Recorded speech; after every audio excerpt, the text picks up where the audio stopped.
సువార్త. సువార్త అనేటువంటిది ఒకే ఒక్కసారి జరిగింది.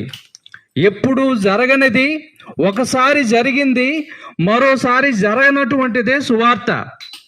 ఎప్పుడు జరగనటువంటిది ఒకసారి జరిగింది, మరెప్పుడు కూడా జరగకుండా ఉండేదే సువార్త. ఆ సువార్తను మీకు తెలియజేస్తూ ఉన్నాము. దయతో శ్రద్ధగా వినాలని ప్రభువు పేరట మనవి చేస్తూ ఉన్నాము. ఎప్పుడూ జరగనటువంటిది ఏంటంటే కన్య గర్భము ధరించుట ఎప్పుడూ జరగలేదు.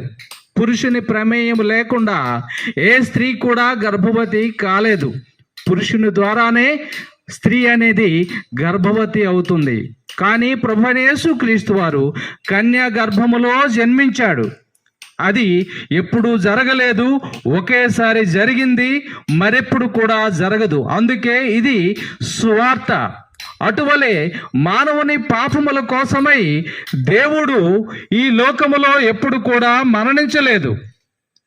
అయితే మానవుని పాపముల కోసమై ఆ దేవాది దేవుడు మానవ రూపిగా ఈ లోకానికి వచ్చి మరణించాడు. ఒకసారే జరిగింది, మరెప్పుడు కూడా మానవుని పాపాల కోసమై మరణించడు దేవుడు. కనుక ఒకేసారి జరిగినటువంటిది ఈ సువార్త. అటువలే మానవుని పాపముల కోసమై మరణించి తిరిగి లేవడం అనేది ఎప్పుడూ జరగలేదు. అయితే ఒకసారి మాత్రమే జరిగింది. మానవుని పాపముల కోసమై దేవాది దేవుడు మరణించి తిరిగి లేచాడు.